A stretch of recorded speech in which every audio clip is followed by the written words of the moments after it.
మనం చేస్తాం.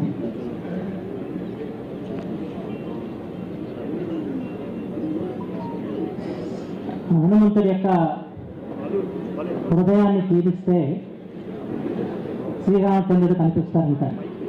అది ఒక్కడికే హనుమంతుడికే సాధ్యమైంది. కానీ ఏ జన సైనికుడు ఏ వీరమైన హృదయాన్ని పీల్చినా కనపడేది ఒకే ఒక వ్యక్తి పవన్ కళ్యాణ్ గారు. ఆ రకమైన విశిష్టమైన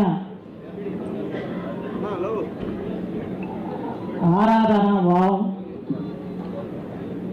ఆరాధనే కాకుండా వారు చెప్పిన విధంగా నడుచుకునే, క్రమశిక్షణతో నడుచుకునే జన సైనికులు, వీరమణులు, జనసేన పార్టీ చరిత్రలోని ఇదని చెప్పి మాత్రమే మనం చేస్తున్నాం. ఈరోజు ఏ పార్టీ సభ పెట్టినా కూడా జనాన్ని తరలించాలంటే ఎంత కష్టపడతారో మనకు తెలిసిన విషయం. కానీ ఎటువంటి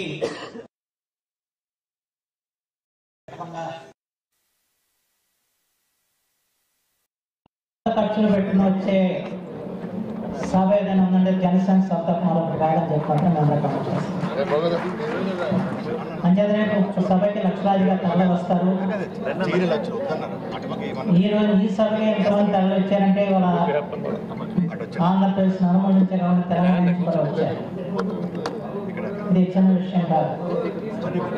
రేపు సభ ఎంత మహత్తరమైన విజయం సాధిస్తుందానికి ఈ సభ ఒక తార్కాణం చెప్పి మాత్రం మీ అందరికీ మనం చేస్తూ,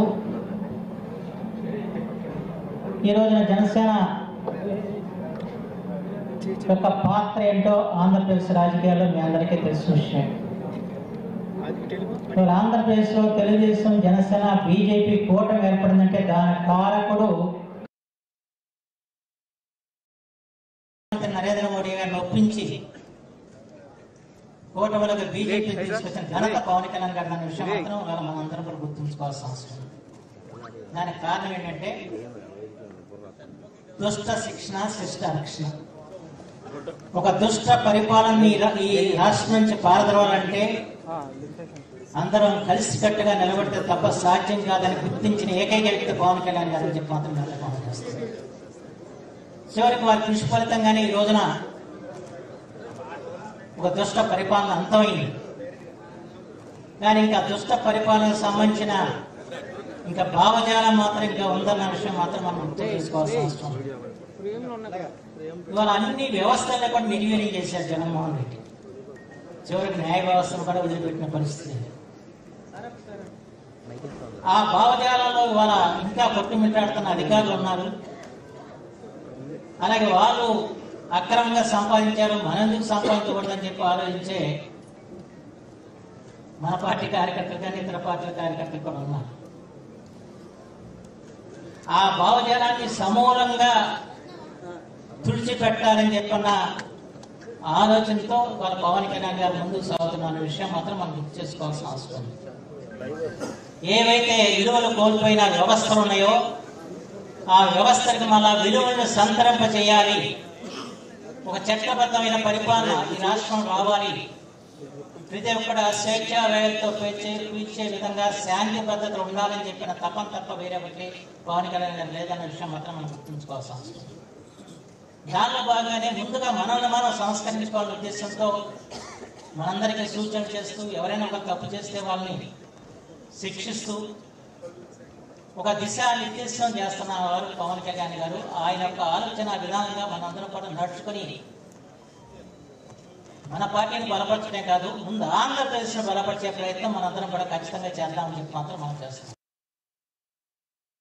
5 సంవత్సరాలుగా ఆంధ్రప్రదేశ్ అంటే నవ్వులు పాలైన పరిస్థితి వచ్చింది. భారతదేశంలో ఎక్కడికి వెళ్ళినా కూడా వాళ్ళు నవ్వుతున్నారు మనం చూసి. మళ్ళీ ఆంధ్రప్రదేశ్ అంటే ఒక గౌరవదాయకమైన రాష్ట్రం, ఇది గర్వదాయకమైన నాయకులు పవన్ కళ్యాణ్ లాంటి వారు ఉన్నారని చెప్పని ఇవాళ గుర్తిస్తాం దేశం అనే విషయం మాత్రం మనం గుర్తుంచుకోవాల్సిన అవసరం. అందుకే ప్రధానమంత్రి నరేంద్ర మోడీ గారు పదే పదే పవన్ కళ్యాణ్ గారిని ఆయన ప్రశంసిస్తూ ఉంటే అది ఆయన యొక్క శక్తి సామర్థ్యాలు గమనించడం కాకుండా ఆయన వెనకాల మనం ఇంతమంది జన సైనికులు ఉన్నారు, ఇంతమంది వీరమహిళలు ఉన్నారు. వీళ్ళ ఈ రోజుల పోరాట ఫలితంగానే ఆంధ్రప్రదేశ్లో మళ్ళా మంచి పరిపాలనకి ఇవాళ అవకాశం కలిగిందన్న విషయం కూడా ప్రధానమంత్రి గుర్తించాలన్న విషయం కూడా మనం గుర్తు చేసుకోవాల్సిన అవసరం. అయితే ఈ రోజున మనకి ఈ రాష్ట్రంలో అభివృద్ధి ఏదైనా కనపడుతుందంటే గ్రామ సేవలో అన్న విషయం మాత్రం మనం గుర్తుంచుకోవాలి. ఎందుకంటే ఇవాళ ప్రతి గ్రామంలో కూడా ఏ విధంగా సిమెంట్ రోడ్డు వేస్తున్నామో మీరందరూ కూడా గమనించి ఉంటారు. దానికి కారకుడు వాడు పవన్ కళ్యాణ్.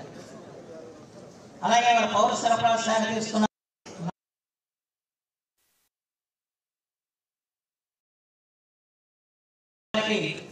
వెంటనే చెల్లించిన ఘనత ఎవరికందంటే ఇవాళ